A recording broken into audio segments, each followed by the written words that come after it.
And we are recording. You don't have to go through zoning. You don't have to go through variances. One thing I would steer away from is HOA, but you can profit $10,000 off of a single family house, and they're relatively easy to manage. But tonight we're going to break down and talk about the cash flow. We're going to talk about what the cash flow looks like. Last month we talked. This is assisted living part two.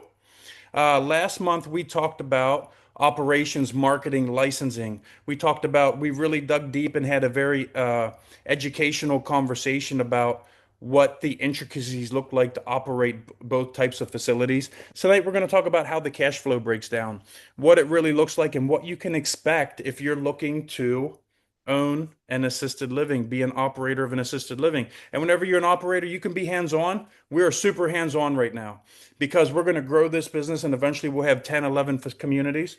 I bought my first community back in 15, 16, but we really wanted to know this business and really understand how it works from the ground up so we can grow it very systematically and put the right processes in place. And we've been very successful at that. And we still got a ways to go, but we've come so far.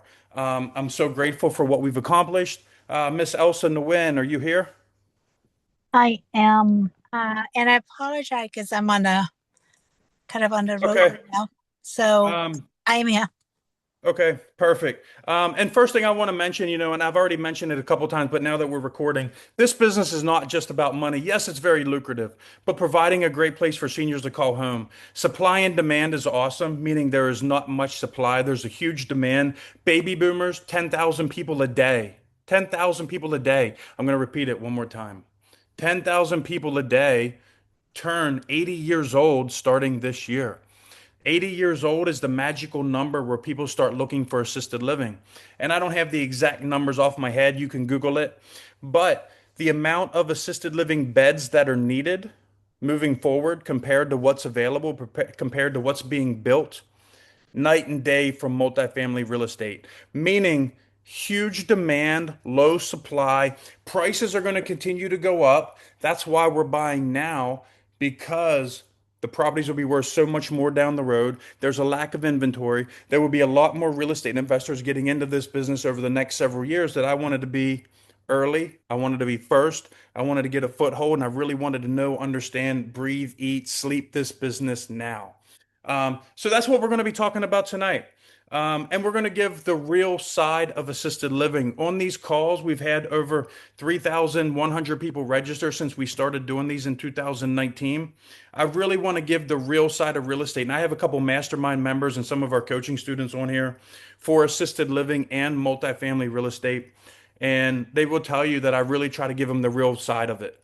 I want you to know what to expect going into it. I want to tell you the good parts of it. I want to tell you the bad because I don't want you to be surprised down the road. This is a real business. If you put the right systems and processes in place, you can win big. But if you make foolish mistakes like a lot of people have made, not just in assisted living, but just real estate in general, if you think it's easy and you're just going to go in and let's make a killing and let's get at it, like it works sometimes, but not always. And there's a lot of people that are struggling right now. And I want to make sure that you avoid that. Um, so this is call number two. Last call, call number one, we dug into the operations, we dug into licensing, marketing, awesome Q&A. If you need to watch that recording, you are on our email list, you will get that recording. And it's on our YouTube channel, Multifamily Masters. This month's call, we're breaking it down, the positive and negatives, pretty much small versus medium versus the large. And with the large, we're going to talk 100 plus beds. That's kind of institutional investors for the most part. It's the bigger boys. That's not my sweet spot, at least not right now. And the reason being is I can't compete with that. Whenever you compete with those big boys, the cap rates get a lot smaller. My sweet spot is the medium and even the smaller ones. I already mentioned the smaller ones just a minute ago, a single family house. Anybody can buy one. Very simple, relatively simple. You can get residential financing on that. That makes it sexy. The medium sized ones, 30, 40, 50, 60 beds, that's a sweet spot. And I like that business model because it's too big for the caregiver type of person to buy. It's too small for the institutional investor to buy. So we're buying a few of those in the same area and playing off of the same systems that the big boys have. that the big boys have created, but I'm doing it with properties that come with a much bigger cap rate, a much bigger cash flow, much bigger potential for upside. We brought an existing memory care, we built a brand new assisted living, and I have my two business partners on here. I'm very grateful for each of them. Miss Elsa Nguyen, please feel free to introduce yourself. Um, hey, thank you, Garrison. So, Elsa Wynn, Garrison's business partner, we bought. So, my background is in finance and accounting and a little bit of real estate before I decided to join Garrison to buy bigger projects. So, we bought apartments together, and now we are working together on a few assisted living facility, similar but very different experience, and we're here to share with you what we have learned the few years that um, we've been in this business. So Perfect. And my other business partner, Mr. Sanjay Patel, feel free to introduce yourself, my man. I've known him for a long time.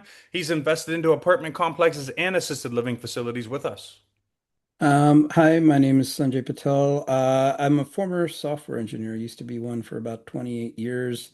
And then my wife is actually the one that got us into real estate. She started doing fix and flips here in DC. And then I met Garrison and Elsa when I joined a mentorship group. And then they actually were the ones that gave me my first chance at being a general partner on an apartment complex. About 3, 4 years ago. And since then, and then when Garrison learned that I was also interested in assisted living, he actually brought me on to the projects in Fresno as well. So I've been learning about a lot about operations and other things having to do with assisted living. And now I'm looking to do assisted living here in Virginia where I live. So Perfect. Much appreciated, Mr. Sanjay, Miss Elsa. So let's break it down. Let's jump right into it. We are specifically talking about the cash flow side of it. The cash flow side of it, on top of how we get to do the right thing and help so many people, on top of the awesome supply and demand matrix whenever it comes to this industry, right? So let's start talking about licensing between small and medium facilities because tonight's call is all about cash flow. With a small facility, we call it a 6 bed. Some states it's 10 beds, but that's called a residential care home for the most part. A residential care home is in a residential neighborhood. You need no special zoning. You can go buy a house today, you can turn it into assisted living, and for the most part, there's nothing you can do. There's nothing they can say that can stop you from that. I do kind of recommend that you don't buy a property in an HOA just because one less headache potentially. Other than that, you go out, you look for a 2,400 square foot. Typically, you're going to look for a 4 or 5 bedroom. And when I say 2,400 square foot, that could be 1,800 square foot, it could be 1,400 square feet. But you want to have some space for people to spread out. You have 6 people living there, you have a caregiver, you have visitors in and out. You don't want people on top, on top, on top of each other, butting heads. And then people start to argue and get in fights and things like that. That you think about, well, how would you want to live? What would you want it to look like? Many residential houses that we're talking about, you can get for, depending on your market, and you know your market better than I would know your market, anywhere from $500,000, maybe a little less than that, depending on where you are, all the way up to 1 to 1.5 million, depending on where you are. Potentially, if you're in the Bay Area, for example, in California, it's going to be a lot more expensive than if you're in Iowa, than if you're in Baltimore. DC is going to be a lot more expensive than if you're in rural Virginia. You have to know your local market. But the same concepts apply, right? You want to buy something close to home, something that you can manage and stop by and visit. You are going to have a manager run that facility, or you can run it yourself. You're going to have two caregivers on site managing the residents for the most part at any given time. So your ratio would be 3 residents for every caregiver. Um, that caregiver is going to also prepare meals. That caregiver is also going to give medicine. We don't do injections. We don't do pricking of fingers for diabetes and things of that sort, but we do give oral medicine. Um, and you can't force someone to take that medicine. But hey, here's your medicine. Please take it. Make sure they don't spit it out. Make sure they swallow it. Make sure they don't hide it under their bed or whatever the heck might go on.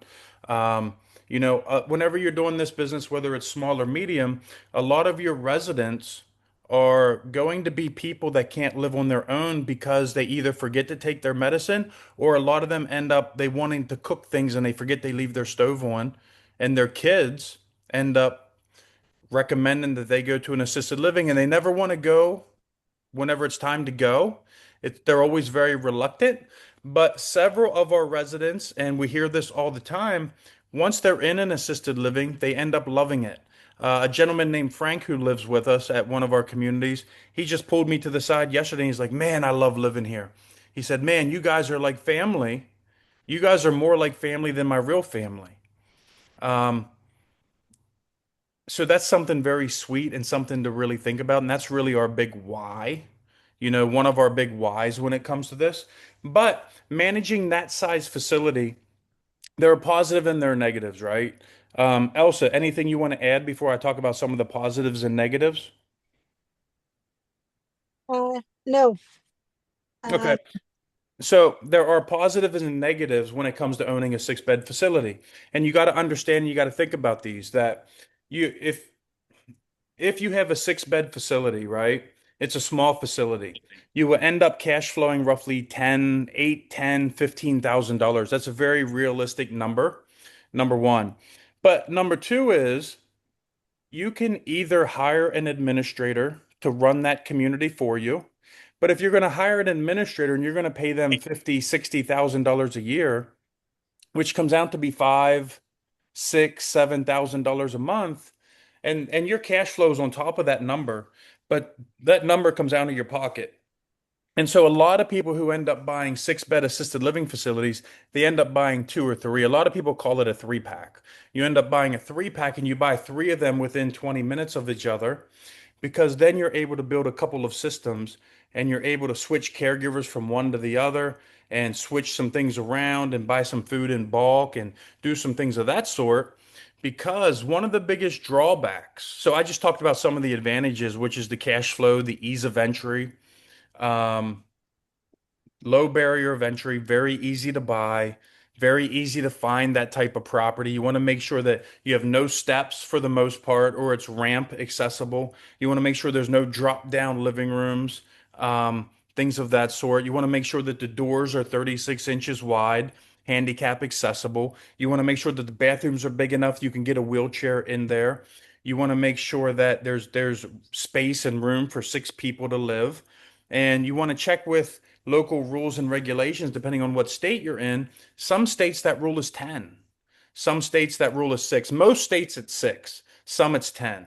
And you also, something I'm thinking about now is something you do want to check on is uh, like some places you can get a variance to go from six to 10, but whenever you go to 10, you have to put a sprinkler system in a house. So that's a question that you want to ask because that's a big expense. Unless the house already has it, but you hate to go spend 30,000 bucks. I mean, it might be worth it. You got to run your numbers. But something to think about for sure. Major expense. Um, so that's kind of what it looks like for a six-bed community, a six-bed facility. You will have two caregivers at a time. And the administrator will fill many roles, many hats. That administrator will do office work, paperwork, licensing work. They'll be licensed. They will also potentially go grocery shopping. They will also potentially cook dinner, meal prep, things of that sort. That person will be your lifeline. And with that being said, you're going to rely on that person very much. And you can be that person. We have a business partner who is that person on a six bed, one of our students, kinda. Um, and we've helped her grow into 25 beds. I call her more of a partner than a student, but we've definitely helped her quite a bit to grow her business. And she does very well at a six-bed facility. And she's owned it since 2020. Um, on top of that, you got to think about it when you only have one, two caregivers per shift. If the caregiver calls in sick, this is one of the slightly negative parts of this size business. If a caregiver calls in sick, who's your backup?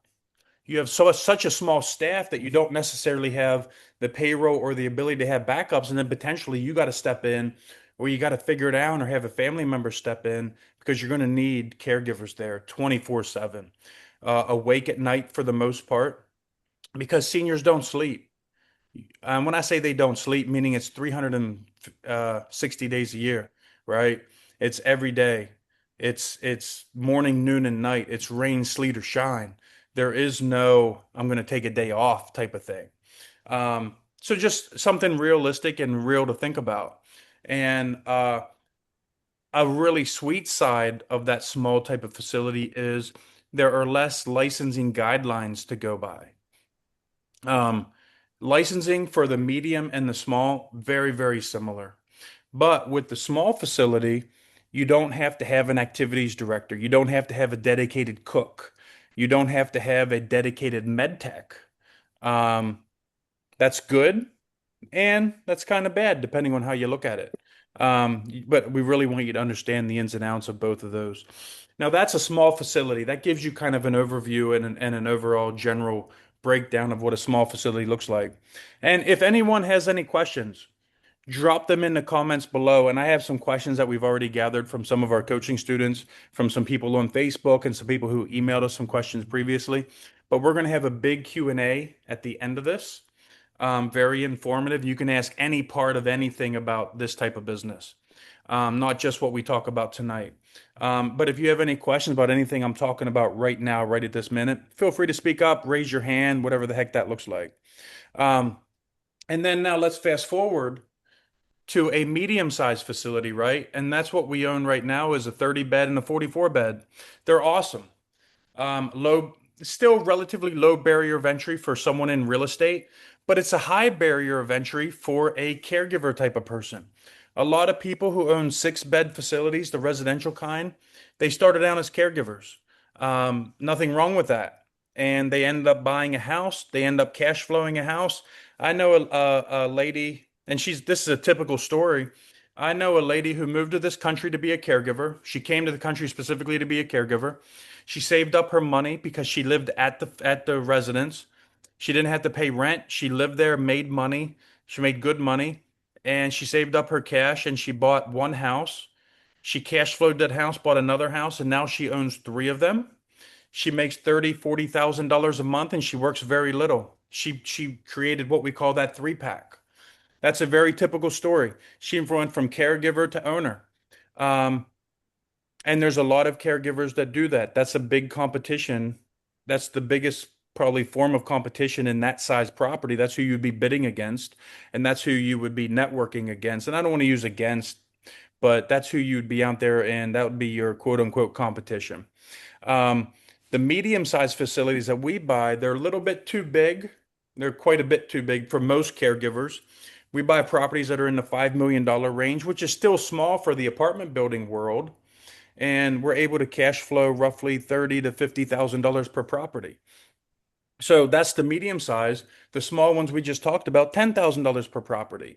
But with that medium sized facility, there's a little bit more headache that goes with it. There's a little bit more systems and processes set up, but there's also more room to grow your team. There's more systems you can put in place. There's more economies of scale. Um, and that's the sexy part of it for us. But we love, love, love the smaller model. And we almost did a six bed not very long ago.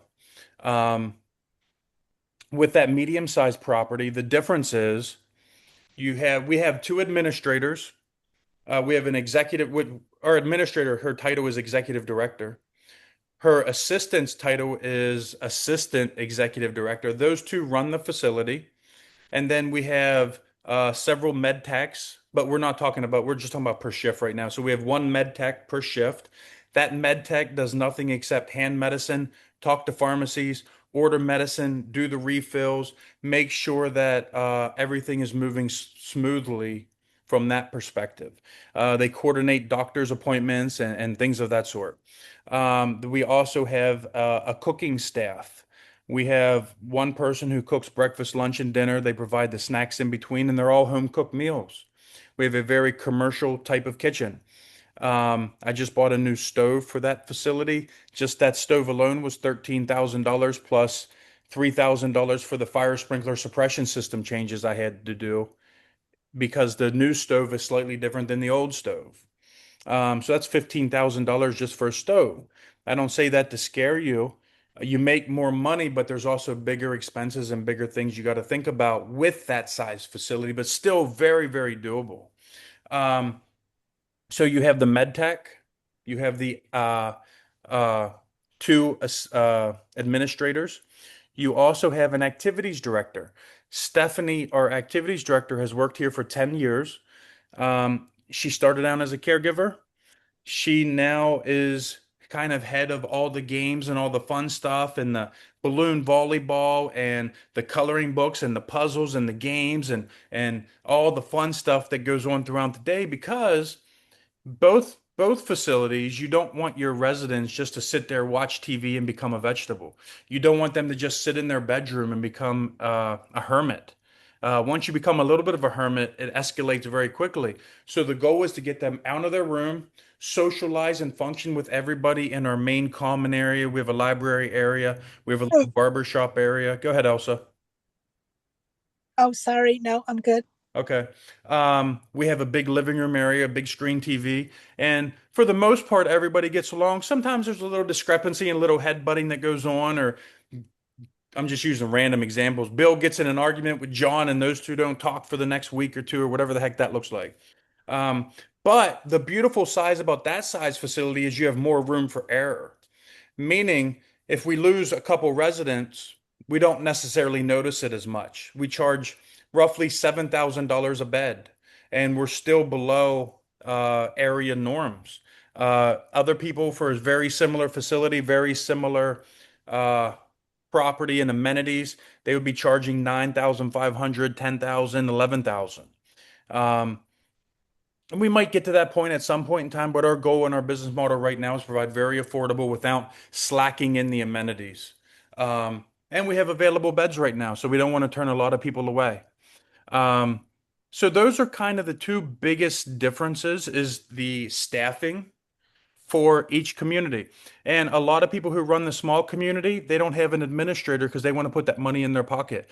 And you think about it, depending on what your job is and how much you make, oftentimes one small care home can create enough income for you, your family, so that you can quit that job. I'm not saying that's your goal, but a lot of people do that. And then they end up buying a second one and it becomes a lifestyle type of business. And then you can start to hire that administrator to run it if you wanted to go that route. With the medium-sized facilities, there's a lot more systems in play. We have a lot more caregivers sitting on the sidelines waiting kind of on call, or we have people that didn't work today, or they might only work 30 hours this week. And then when someone calls in sick, we call them, hey, do you want to pick up an extra shift? Absolutely. Something that surprises, doesn't surprise me, it makes sense, but I never really thought about it because I never really had a W-2 job. Most caregivers make minimum wage as much as I hate to say that. Uh, I could not do that job for that amount of money. I give those girls, and I say girls because it's mostly women, I give them so much credit. They really love that business. They do that business because of love, and most of them have two full-time jobs. So whenever you give them an opportunity to pick up an extra shift or something, a lot of them jump at it. So with the medium-sized facilities, we have a lot more backups. With the medium-sized facilities, there's a lot more eyes taking care of our residents. So there's a lot, I don't want to say a lot less chance, but there's less chance for fall downs, things of that sort.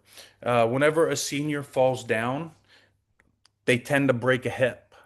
Whenever you break a hip, your health tends to decline very rapidly. That is almost the onset of death, for lack of a better term. Um, so once you really got to be careful with your fall downs and making sure things like that don't happen. Um, Another interesting part about the medium-sized facilities is licensing requires you to have those people I just mentioned, the med tech, the activities director, all of that stuff. And licensing tends to keep a closer eye on the medium-sized facilities because there's a lot more residents. Um, that can be good and bad. You know, licensing is there to help you. They're not there to be the police or the bad guy or to go against you. We view them more as a partnership, and they give you really good direction, and they're there to answer questions and all that type of stuff. But also, on the other hand, you don't want them breathing down your neck all the time, um, and creating some negativity or some undue or unneeded headaches per se. Elsa, anything you want to add? Sanjay, anything you want to add to that before we start talking about some more cash flow and some of the cash flow angles? We did have one question. Joseph asked if someone was interested in this type of housing, where can they get training to manage the facility? So I think Are you on this call? Who asked that? Joe? Joseph P. Hey, I think he. Joseph, can you unmute yourself? If not,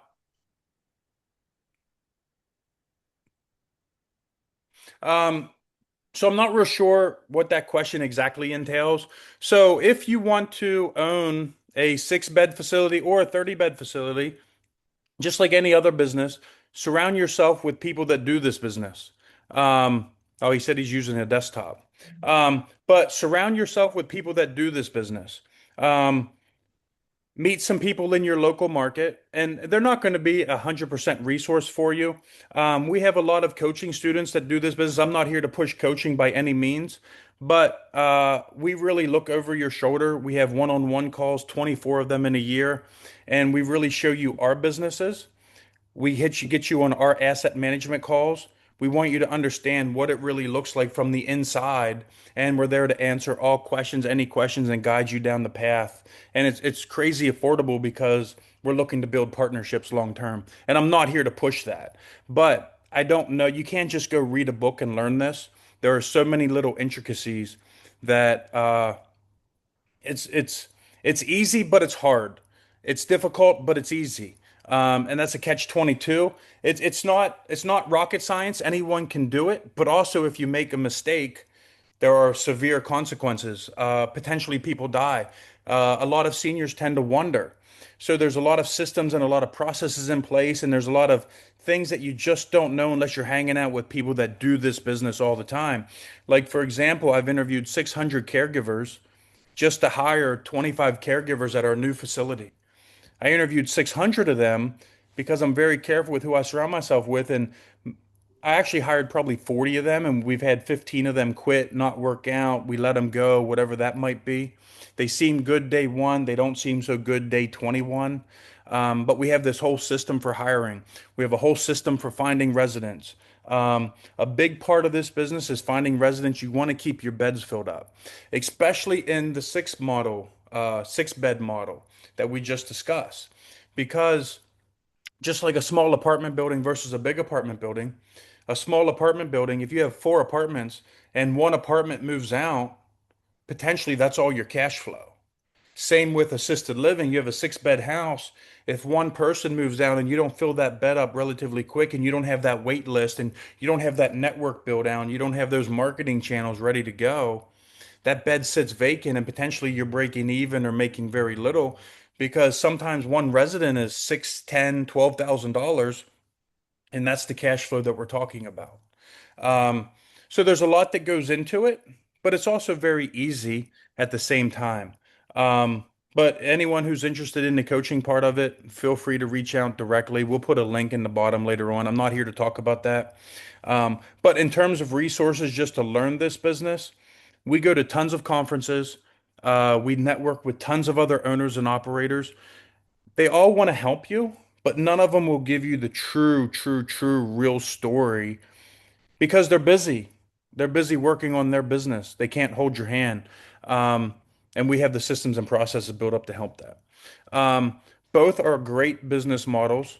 Uh, both have huge benefits. Both have potential downsides and things you got to take into account. Elsa, is there anything else you can think of that I missed whenever it comes to small, medium, kind of the intricacies of each of these businesses? Or Sanjay? Like you said, the main thing is you want to be out there networking, and probably networking even before you get the facility and build those relationships. Um, because even now, while I don't have a facility yet in Northern Virginia, I've been hooking into and going to a lot of the facilities around, and almost all of them will have some sort of networking opportunity, Yep. and they're very regular about it. But they're like you said, they're all very nice, and they can be supportive, but they don't have the time to sort of hold your hand. So, Yeah. um, And there is a lot of little moving parts, and I don't say that to scare you off. It's a simple Can business. can I add something to that, Garrison? Absolutely. Thank you. You asked a question, but you don't let me talk. I asked Um, a question, waited for you for like 3 minutes.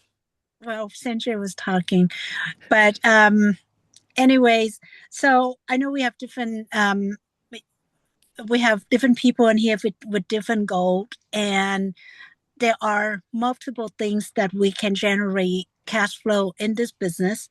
But the question that I would ask myself is, what is it that, what is your risk level? What are you, and how much money that you want to generate every month? How much money you have now that you can invest?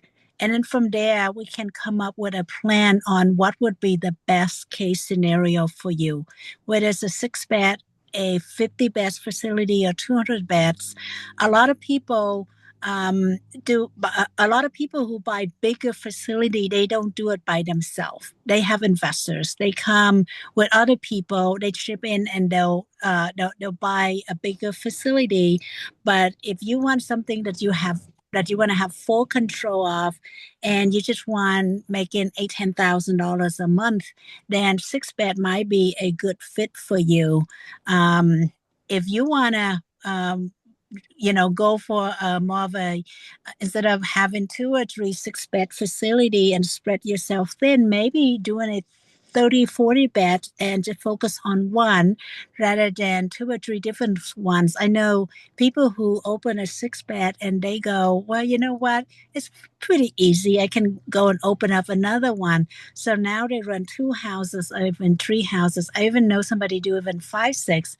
And then they ask themselves, why am I doing this? Why don't I just go out and buy a 50 bed facility, so then I only have to deal with one payroll, right? You got to run payroll for your staff. I only have to deal with one workers' comp company, one insurance policy.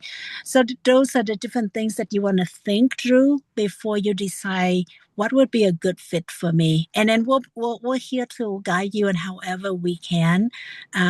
We've done small things, we've done big things, but and we're here for you. And feel free to reach out. I can definitely just give you some um, high level guidance on how to go about, choosing what it is that fit for your or for you guys or your family. And to touch upon something that Elsa just said, um, she just mentioned that, hey, if you want to be in total control, if you don't want to have investors, things of that sort. But how we structured our middle-sized facility was just like an apartment building or apartment complex. If I bought a $6 million apartment complex, it's the same as if I bought a $6 or $5 million assisted living complex. We did a syndication. We went out, we did our due diligence, we raised capital. We have partners, and Elsa and myself own, I don't know the exact percentages, 60% of the deal, but our investors own 30, 40% of it. Our GP partners and people like Sanjay own the other 40%, and we share the wealth amongst everybody. And it wasn't our 2.5 million. We put some of our cash into it, yes, but it wasn't our $2.5 million that we put down to purchase that facility. And so the numbers on that middle-sized facility is we bought it for 4.7 million. These are very accurate, relatively accurate. 4.7 million, that's the exact purchase price. I do know that. That price was broken down 4.3 million for the real estate, $400,000 for the business. We got an SBA loan, small business loan. That's one of the few types of loans you can get that will cover the business portion of it. And then we put about 2 mil, roughly, and this is a ballpark, $2 million down on it. And then that $2 million that we put down on it, that came from some of our cash, and it came from a couple of investors. And a couple of our investors are on this call. I saw a couple of names that I recognize. I'm not going to call anybody out, But that's how we structured our deal. And then we raised another $1 million in order to do CapEx, have some reserves. Because another thing you want to think about is you need some reserves. You don't want to just go buy I don't care if it's a 6 bed house or a 40 bed facility, and you don't have cash reserves for a rainy day. And licensing will require you to have cash reserves because they need to make sure that you're able to pay your grocery bill, pay your electric bill, pay your property taxes. And you can rent these. You don't have to buy this. You can rent these facilities. You got to be able to pay your rent or your mortgage. But if you rent them, there's low barrier of entry that way. Um, but the negative thing is then you don't get the benefits of real estate, which is depreciation, cost segregation, appreciation, and all of that beautiful stuff. Doesn't mean you can't cash flow it, but you wipe away some of the advantages. And Elsa and myself, we rented one recently, and then we decided not to at the very last minute because the layout of the property, I would just have trouble getting wheelchairs around a couple of the corners in a small 6 bed facility. We loved the house. We liked the house. It was very convenient, and it was where we wanted it to be. It was just, it wouldn't show really that well. And I didn't even notice it the first 2 times I was there, but it just doesn't show quite right to people with disabilities and people that have trouble getting around with walkers and wheelchairs. It would be tough. It would be doable, but it wouldn't be ideal. And I didn't want to put myself in that situation where a lot of people who come and look at it would say, no, this just isn't quite right. And it wasn't an easy fix. I was willing to fix it, but it was a little too expensive and a little too in depth for a property I didn't own. So that's a couple things to think about. And any real estate person can do a syndication on a medium-sized facility. You just got to weigh the positives and the negatives and really take into account of what are your goals, what are you trying to accomplish? What are your skill sets? What do you know in this business? What don't you know in this business? And who are you surrounded yourself with? And I mentioned earlier, I'm not trying to mention this again, but I mentioned our coaching program earlier. We charge very little because eventually, someday, you're going to need a partnership. And hopefully someday we build a relationship and we build that trust and you know, like, and trust us. We know, like, and trust you. You see our work ethic. We see your work ethic. Just like Sanjay. Like if Sanjay asked us to partner on something, I would do it in a heartbeat because we worked with him for so long. And Sanjay's in our mastermind, and I've grown very close with Sanjay through time, and he became what I would call a friend, not just a business kind of person. Um, Sanjay, any other questions in the chat below? And anyone has any questions, raise your hand. Yeah, there's a couple of questions. Let's see. One of them was asking about any government programs that help buy residential property about this size. I know that can be very jurisdiction specific, and there are a lot of places I know, especially here in Virginia, that if you talk with the Chamber of Commerce and other places around, some of them will offer either grants or tax credits and things like that for this type of property. So no matter where you're going to do this, it's very good to do that research into your particular local government or just local environment. Doesn't have to be the government either. There's other organizations in areas that will provide different types of grants and things like that, whether it be for CapEx or for acquisition. There are grants and things of that such Sanjay just said. There are SBA loans, which finance a lot of assisted living and businesses in general. We've done a couple of SBA loans. Seller financing is a very common thing in this business. Um, because not a lot of places finance these things. A lot of places do, but not a lot of places do. It's kind of weird that way. But seller financing is a common thing in this. The lady that we helped buy a 25 bed, I'm not going to get into the details of how we helped her, but we were able to negotiate and structure and help her with the negotiation on the seller financing portion of it. And then we were able to help and provide and say, hey, we were partners on this property, and this is some of the bank accounts, and we were able to help give her leverage and show a lot of credibility from her from a bigger assisted living perspective that she was able to use our resume and use some of our properties and some of that sort in order to benefit her. So there's ways to do it and ways to structure it and creative things that you can do to get into this business. And one of the questions I just saw was, would you buy anything in Illinois? I would buy anything in any state. This is a very needed business across the country.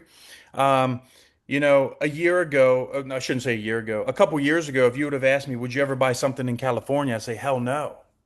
But I'm sitting at an assisted living facility in California right now. Very regulatory. But you got to look at supply demand. Got to look at opportunity. You got to look at population growth and things going on in the area and all the different and just everything made sense to where we were buying. So there's opportunity everywhere. I don't care what state it is. So yes, I would buy in any state. I would buy something close to where we have boots on the ground. What I would not do is if I was living in hypothetically Iowa, right? I wouldn't want to buy a 6 bed or a 20 bed or something smaller and I have to get on a plane and get there. I want something close to home. The smaller it is, the closer to home I want it to be. Because it means I want to be able to visit it. I want to be able to touch it. I want to be able to feel it. I want to be able to check up on it. I want to be able to babysit it. I want to check in randomly at 2 a.m. or 2 p.m. or when they're least expecting me to make sure that we are loving on, we're caring for, we're taking care of, we're doing everything right for the seniors that call that place home. The bigger it is, you can hop on a plane and justify and do some things, but I always like to be close to home, or I like to have someone who has boots on the ground, which is why, like I said, I would partner with Sanjay because I know, like, and trust Sanjay. I've dealt with him on several deals. I've known him for a couple years.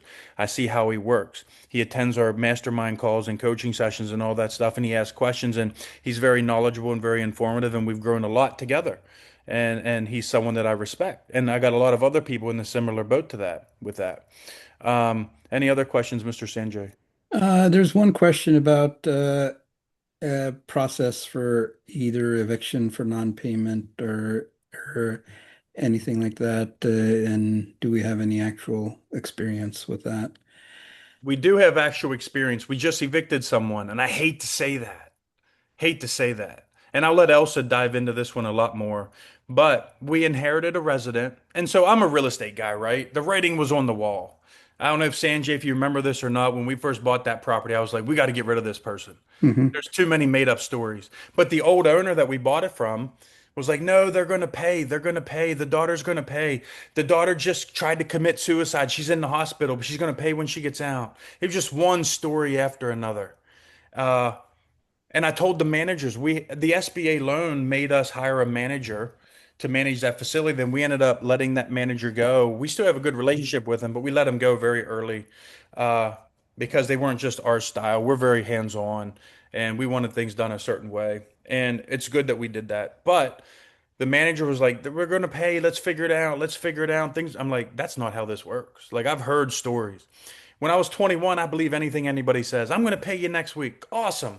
Let me know. Next week comes around. Oh, I wrecked my car. The next week after that, oh my God, I lost my cell phone. I couldn't get in touch. Just one story after another. We saw it coming.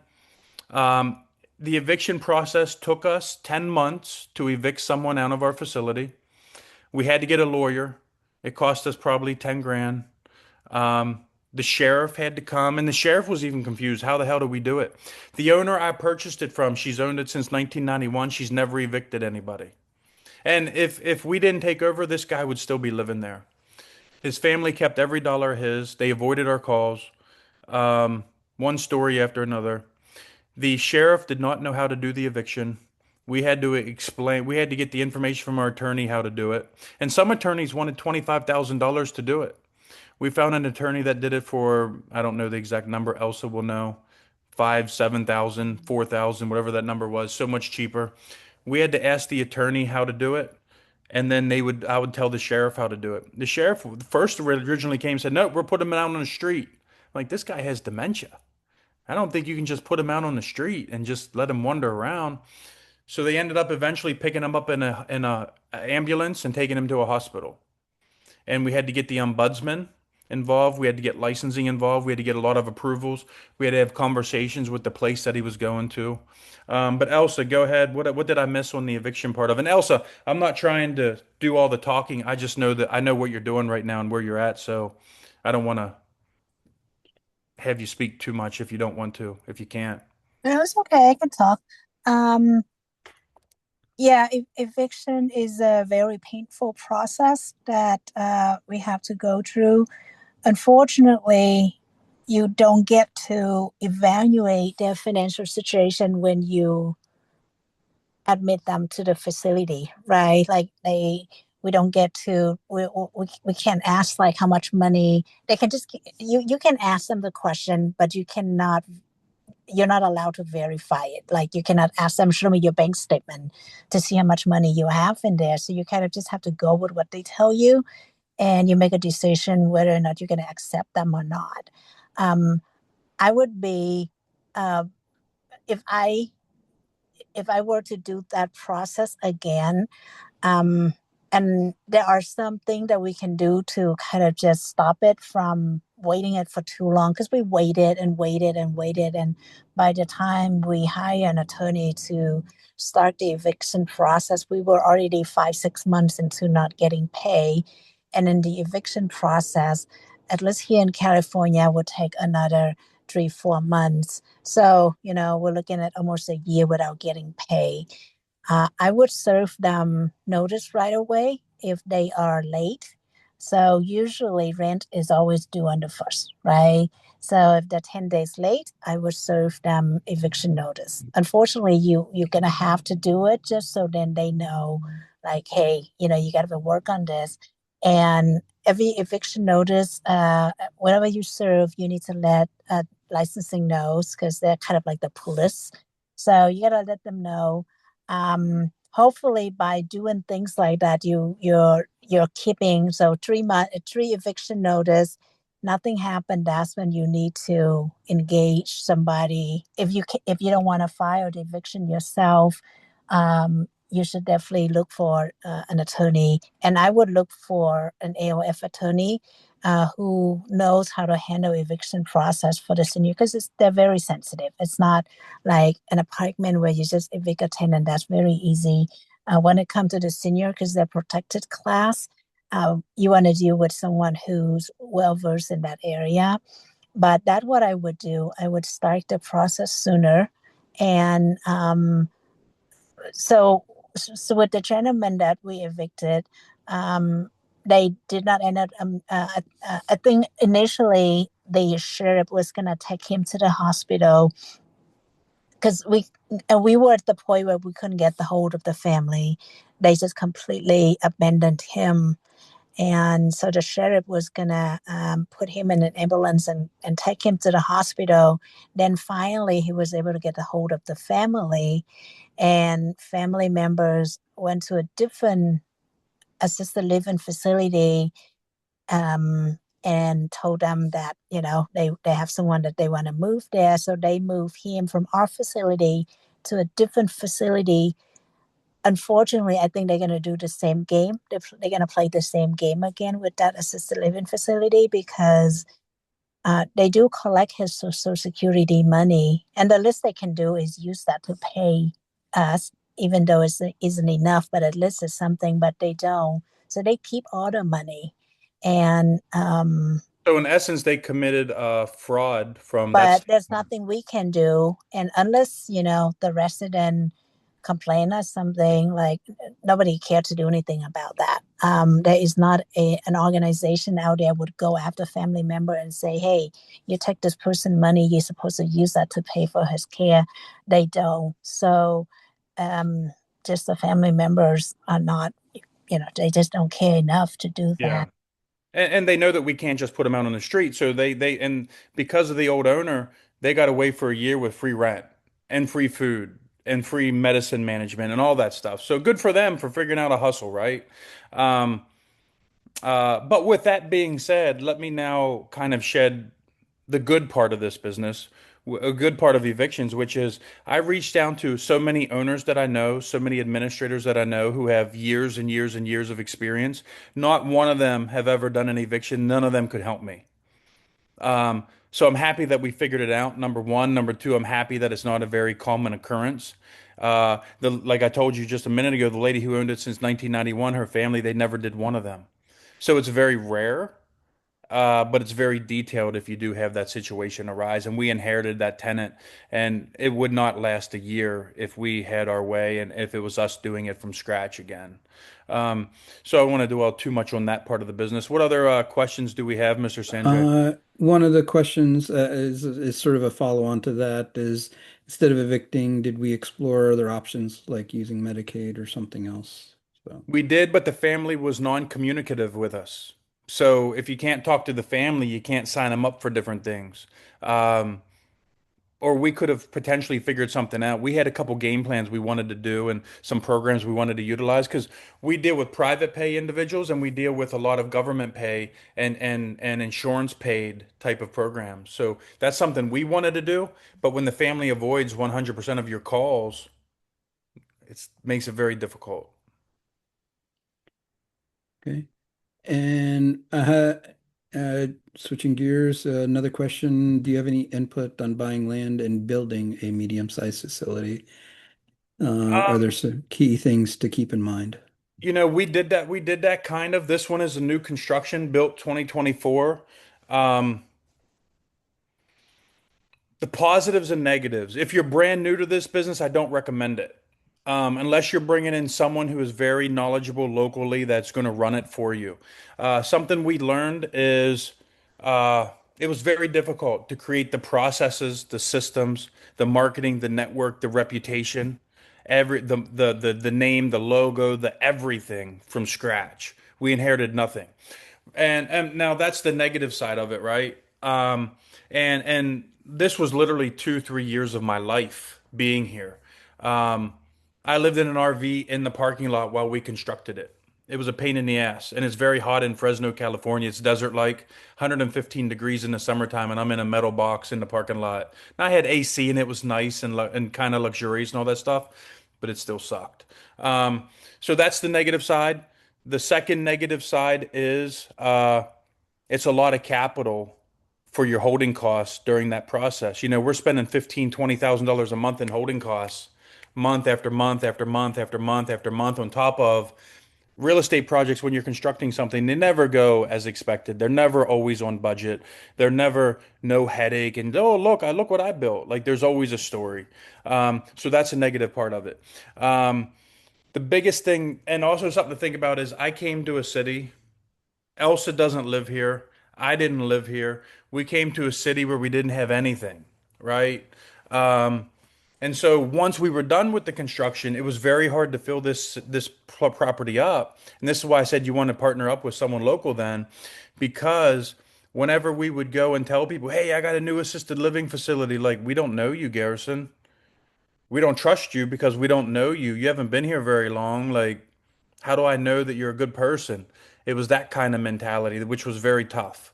Um, so if we had to do it all over again, probably not.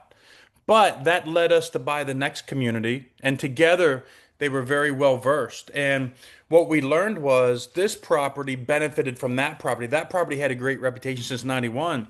So one month I'm going to meetings and networking events and talking to social workers and saying, "Hey, my name's Garrison from the Villages of Willow, and we don't know you, Garrison." To then the next month I'm like, "Hey, I also own Elam Place." "Oh, you own Elam Place?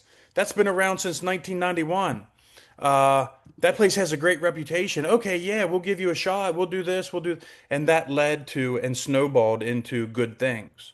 Um, Another good side about building one, I'm going to give you the real of both. It was very difficult. Would I do it again? Probably not. Um, Definitely not. I'm going to say probably definitely not. But the good side was we're into this property for about 2.2 million, 2.1 million. It just appraised for 4.2 million because we refinanced into a SBA loan. So we have $2 million in equity, plus a property that throws off, 30 grand a month in cash flow whenever it's 70, 80% occupied. So that's a good situation if you can get to that situation, if you can weather the storm to get to that. Construction took longer than expected, a lot longer than expected. When you're doing commercial construction, there's a lot of headaches. Just this month, even though this property's been built, just last month, this month, I spent over 50,000, and when I say we spent $50,000 to put three street lights out on the street where I got to light up the road. That's something I did not think about or incorporate into our budget, but all of a sudden I got to come up with 50 grand. And it was a last minute thing the city told me. They told us that you get occupancy today, Garrison. Congratulations, this property looks great. You can move in, start moving people in. They called me back at 1 o'clock and said, you owe 50, $60,000 for the streetlights. You owe 60, $70,000 for the school board. You owe another 50, 60, $70,000 for uh, the roadway fee just to use the road because it's a commercial property. All in all, that was 150, $175,000 that we did not expect. And we asked all the questions before we bought this property. City said, "Hey, we want you to build this. This is needed. We're going to bend over backwards to help you." And then I felt like they penny pinched me. So it was kind of that seesaw where it's like, man, what the, you know.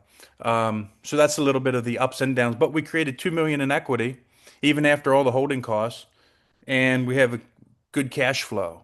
And it's a good looking property. And it's a property where I'm not going to need HVAC, roofs, plumbing, electric for 20, 30, 35 years, right? Versus right now, and we've been negotiating it for a while, a 60 bed facility built 2001. The numbers are good on it, but it's going to need all new HVAC systems, and it's several HVAC systems. It's going to need all new coolers and chillers. It's going to need all new roofs throughout the whole property because everything is 25 years old now. It was built in 2001. So then we're able to create different values, but I'd rather renovate something versus build something from scratch if I had my choice. Good question. Yeah. Hey, Elsa, real quick, would you do another ground up one like this or no? If I do, I would not do a commercial property like this because when it comes to commercial, there are a lot more restriction, a lot more, such as like the street light, right? That is something that is completely unexpected. And I think when it comes to the city, passing the inspection is also a little bit more challenging. If I were to do it, and in California, unfortunately, they only allow 6 bed for a resident if you do in a residential zoning. In other state, I think you can go up to 10. Some states, some states. I would, I would, I would do I would do a residential home, um, big, big ones, especially if you're in places where lands are cheap. And then I would build big rooms. So then you can make it a really nice luxury homes, cater to a memory care or something, and you can charge a premium for that. Let's say if you can get a 10-bedroom house, if the state allow you to have 10 bedrooms, or maybe you can get an exception and do 15 bedroom, big house. Every room is huge. Maybe it has its own bathroom. Now, instead of charging 5, 6 thousand a month, you can target more of a richer population, and you can charge 10, 12 thousand a month. Now, that also come down to location, right? So you also have to pick a premium location if you were to build something like that. And rich people, they like to be in a nice area. So that's something I would do. I would not do a commercial building again. I think it's just a lot of hoops that we have to jump through. But I would build a big residential house with lots and lots of rooms. Like for example, those streetlights, I'm just throwing that on for example. Those streetlights were a year delay. They weren't a year delay. The city left us do what was called a deferment agreement where we could move people in, but we had to get a special insurance policy, which cost another 10,000 bucks, so that we could move people in before the streetlights were up. But we could not sell this property until the streetlights are completed. So technically, if you came to me today and said, Garrison, I'll give you $4 million, I can't sell it to you until my streetlights are 100% complete.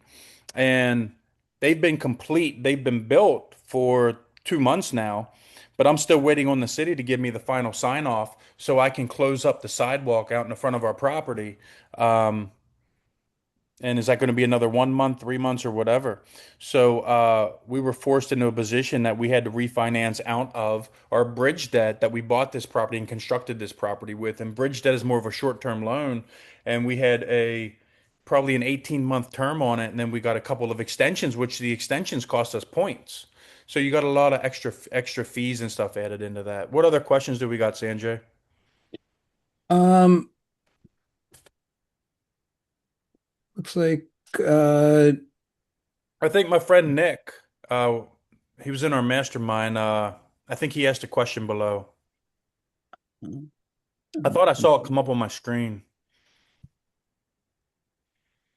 I think Nick asked Elsa, why can you not verify their bank accounts and income or that they have money whenever a senior comes to you and says we want to move in? Why are you not allowed to verify that information? I don't know. It depends on the state, but here I believe that you cannot ask them, like, show me your bank account. So they can tell you. We can ask them like how much money you have in your, how much can you afford to pay a month? How much saving do you have? You have a house to sell. So those are the questions that we ask them. A lot of them get social security. We ask that question. However, I believe that we are not, which you could ask for it. You could ask for bank, like, to show me the bank statement. But if they don't have they don't have to show it to you. Um, so whenever we took over a facility, my idea was to run it like an apartment almost, where we actually ask for co-signers and we verify all information, and different states have different guidelines in accordance with that. Sanjay, any other questions? But I wanted to have their kids co-sign for them. Yeah, and that's very just a little bit more next. Let's say you have an apartment in a house and you want to rent it out, right? You can verify their income to make sure that they make enough money to pay. You can call their landlord, or they're not the employer, to verify, but you cannot ask them to show you their bank statement to see how much money they have in there. So similar in our situation, basically these people are renting a room in your building and they are renter technically. So you just kind of have to go with landlord renter landlord tenants law in a way. Any um other questions we missed, Sanjay? there's one question for a 5 bedroom house that has a 2-3 card garage. What do you do with that extra space? I would turn it into an owner unit. So if the rooms five rooms depend on which state you are in, I would get the maximum number of beds that allow for a residential facility. If you have a big garage space like that, see if you can convert it to another legal room. But I think it's nice to have an owner or a unit where you can have a live-in caregiver, because those could save you a significant amount of money if you have live-in caregivers. So I would turn that into a place where, or a bedroom, right? You can make it into a bedroom where you can store all the medicine. They should be locked up. Then that way the resident don't have access to them, and you can keep everything in that room, lock it up in a nice medicine cabinet, nice and organized, instead of putting it out there in the kitchen or something. And you're not even allowed. You have to. Medicine has to always be locked up. So there's a lot of things that you can do if you have a big garage. Yeah, you can definitely utilize that space. And you want to turn it into some storage, and you're going to need to take up a lot of space that you don't really realize for extra wheelchairs, Hoyer lifts, things of that sort. So you want the extra space so you Right, don't have to. and you're required to have extra food supplies, right? You need to Yeah. have water, you need to have food enough for 7 days, so on and so forth. So you need space for that. So Yep. there will be a good place for shelf to store food and waters for the residents. And so I put a link to the coaching Diapers. program wait list below because the Joseph P asked for it. Another question here is what's the process and platform to find co-investors and partners to buy or build a facility? It's just like any other part of real estate. It's who you hang out with, it's who you network with. It's not a platform specifically, meet. It's more so that's why we go to conferences. That's why we speak at conferences. We build up a big investor database and then we warm them up with our CRM and we warm them up with meet and greets and one-on-one calls and nurture that relationship. And we have LinkedIn processes that we reach out and meet a lot of investors that way. There's a lot of different ways to meet investors, but what we tell all of our coaching students is something that we build right from day one is we give you a CRM and we want you to utilize that CRM because you want to build up your database and create that credibility and stay in front of people. That's a big part of every part of real estate. But awesome. Any other questions that we missed? And Uh, there are also multiple ways to structure the return for the investors. And that's something we can go deeper. People's structure is very different. We structure it in a way. Some of the people that I know, they structure it completely different. And I thought I was really smart how they structured as well. So that is something that we can go deeper if you want to go toward the path of working with investors. It's a great way to get in the business without having to come up with too much capital upfront.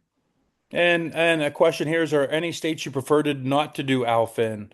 I'm not going to say that there are any that you don't want to do an alpha in. It's a much needed business everywhere. And there's going to be rules and laws and regulations around seniors in general. So every state has its nuances, right?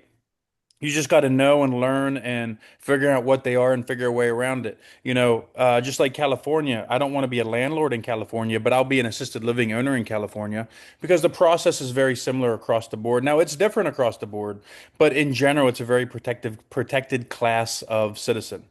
Um, Joseph just asked specifically, Elsa, what was that you just described? I think he was talking about your last statement, Elsa.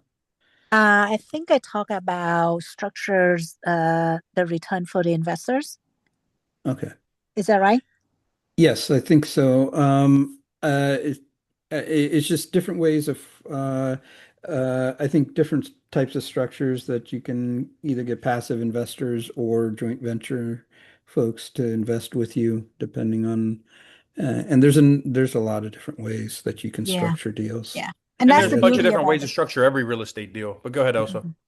Now, and I say that's the beauty about this business is that you can enter, you can get into this business even if you don't have any money to buy property, you can always lease this, right? And you just need some startup capital to get into that, and you can do that with a friend or an investors. If you have money to buy and you want to take advantage of appreciation, then that would be great. But you can always go out and rent a property and get it done and still get, it could replace your um, daytime job. Most owners who in this business that own a house, they work on an average of maybe uh, maybe just a couple hours a day. Let's just put it that way. As the owner, you kind of to check in, go make sure that everyone is doing their job. So 2 or 3 hours a day, so just a few hours a week. It is a very part-time job, but uh, it replaces their W-2 job. So it is a good business opportunities if you are tired of, going to work 8 to 5. It could be something that, you may want to look into to see if you can replace it and exit out of the W-2 job. Yeah. Here's a question I definitely want to hit on from 6 p.m. So it was a while ago and we didn't hit it, I don't think. For a six bed, this is from Ada. For a six bed, you truly don't need to tell anyone. You just start running it. No, that is not the case. Um, I might have made it sound like that a little bit, but you don't need zoning variances. You don't need to qualify that property in a residential neighborhood, right? I would still call zoning and make sure it's appropriate and do my homework. But in general, they can't say no to you because it's residential. It's a six bed or a 10 bed in some states, depending on where you live. So you want to find out what that rule is close to your home. But you do need to go through licensing. You do need to go through the fire department and have them inspect the property. Like our prop, whether it's a medium-sized property or a small property, you got to get licensing to approve the facility and do their inspections after the fire marshal comes through and does his inspections. And they will give you a list of things, fire extinguishers. Because we're a bigger facility, we need sprinkler systems. You might not need that in a house.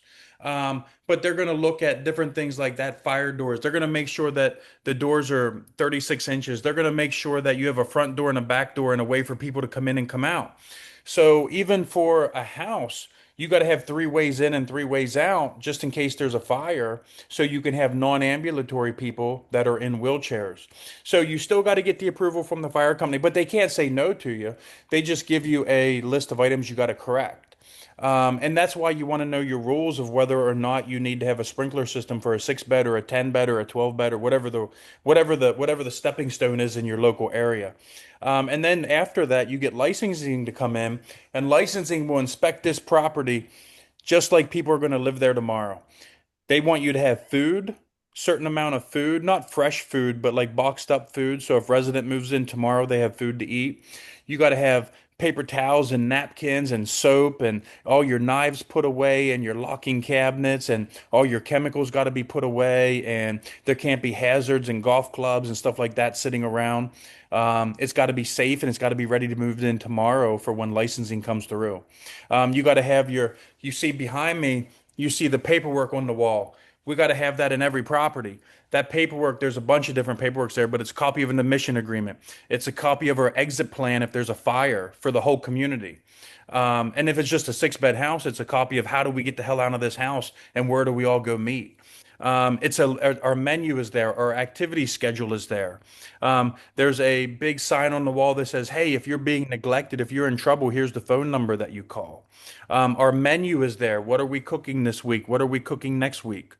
Um, our license is on that wall, but you got to have all this stuff done uh, before a resident moves in, and whenever licensing finally says, "Boom," you can move people in. And licensing did not care that we did not have occupancy on this house, but they cared that it was safe and ready to go, and everything was good to go for a senior to move in 2 minutes from now if we're saying it's licensed. So those are things that you got to keep in mind. And I just you can get paid for a pre-inspection so you know what you're getting into before you buy the property, before you renovate the property, whatever that might look like from both fire and licensing. Go ahead, Elsa. yeah. Um, just want to add one thing to it. So if you operated from a house, I would still just make sure go check with the city first and ask them, hey, am I allowed to do this? And another thing that you want to consider is if you are in an HOA community, the HOA may not allow you to do it. So I would also check on the bylaws of the HOA if that is something that they would allow you to. But for the most part, you should be okay. But I would always check. I would not just assume that it is okay, and then you put all the money into it, and then you cannot do it. So just double Yep. check. Right. It is a good idea to check with your local jurisdiction because Right. even if the state allows like an 8 or 10 bedroom, sometimes local cities will not. Because they have their own regulations as well that supersede Yep. And state. here's a very good question from Howard. Are there companies that provide funding for seniors and families when the families do not have enough to secure or reserve a space, especially when they're cash poor? Yeah. Absolutely. We utilize a lot of those programs. A lot of our residents, every state, every county, every town is different. So you got to know your local and you got to know how to find those. And we're still finding new programs all the time, and there are new programs popping up all the time. But we take advantage of Medi-Cal, Medicaid, Cal-AIM, ALW. We get a lot of referrals over from Kaiser Insurance Company, and Kaiser Insurance Company has their own certain programs where they pay for people short term and long term. And there are other programs such as Cal-AIM and different insurance companies and different Medi-Cal and Medicaid programs that if you don't know, you don't know. And if you don't ask the right people the right questions, you won't find them out. But we take advantage of a lot of those. Majority, I shouldn't say majority, a lot of our new residents utilize those programs because who the hell can afford $8,000 a month, $6,000 a month, $12,000 a month? It's costly. And there are services, there are folk like locators for that work, but there's actually some specific locators that will find people that have like long-term care riders and things like that that you could work with as well. So Yep. And then here's another question. What's a sweet spot in residential AL home, a residential assisted living home in Southern California, five bed or larger shared bedrooms? So this goes for everywhere across the country, anyone who kind of wants to get into this business. Um, there are good spots and there are bad spots and there are okay spots. Whenever I say there are bad spots, what's a bad spot? You don't want to be in the hood, just like any real estate project. You don't want to be in the hood when you drive up to this property because you got to remember, who are you selling this to? Who's going to be coming and look at this property? It's not the 85-year-old person that needs it. It's their son, it's their daughter, it's the 45-year-old, it's the 50-year-old that has the parent. How does it look when you drive up? What's the curb appeal? Not just the property, but the neighborhood, the community. Um, you want to know the competition. So you're talking about Southern California. We almost did one very recently. Not to, I didn't talk about this at all on this call in San Diego, kind of near La Jolla Beach. Great area, great neighborhood, high expensive type of area. But then there's some certain areas of Los Angeles that are nice, but they're bombarded with so much competition because back in the 80s, so many people in certain pockets of Los Angeles got into this that your care home would be located next near seven other care homes. And how the hell do you compete? And none of them are necessarily operating at 100% occupancy because there's too many of them in that tight radius. So just like any real estate project, you want to go on a mystery shop. Act like you're looking for a place for your mom, your father, your grandmother, your grandfather, to tell them they don't have diabetes, they're not extremely overweight. Go look at all the competition. How much are they charging? What do they look like? How does it feel? What's the vibe of it? How does the property look? Does it open? How are the windows? How's the light? How's the natural light? What do the caregivers look like? We did this in Fresno. I went and looked at over 70 properties before people started to recognize me and know my name. And now I see people that they're like, I know you. You came and shopped my property. And I'm like, well, sorry about that. But I was looking for quote unquote a place for my mother because I want to know what the competition looks like. I want to know how many are there. Are they full? Are they not full? And I want to get a general census. And I talked to the owner. Oh, how long has this bed been full? And they'll BS you a little bit. And but you want to start, what does everybody tell me? I'm having trouble getting residents. There's so many other places like people will open up and tell you things they shouldn't tell you.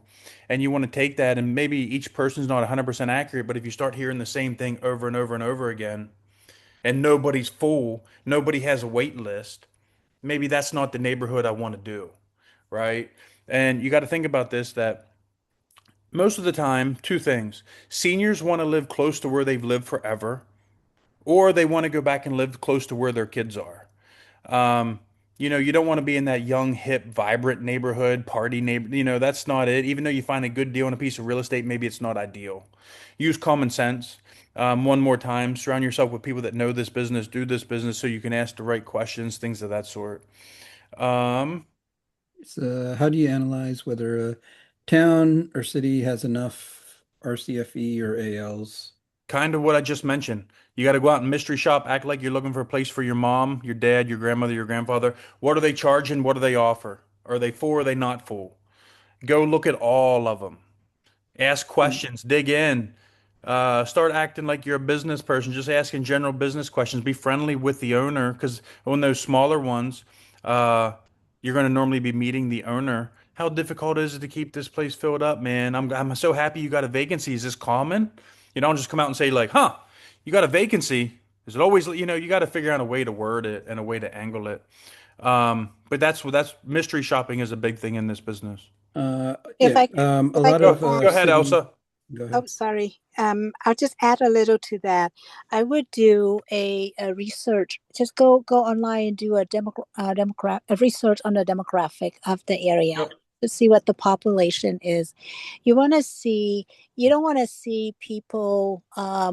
Uh, if you see the young crowd, like people in their 20s, 30s, that is about 75% of the population are in their 30s, it might not be the best place because usually the parents would live with their grown children. They would, so like you would put your parents in an assisted living facility maybe when they are in their 70s to about 80s. that when they cannot care for themselves anymore, those folks may have children in their 50s and 60s. So those are the sweet spot where you want to look for people in their mid 40s to 50s, even 60 years old. If the town has a lot of those people, then you know that they have aging parents at home, right?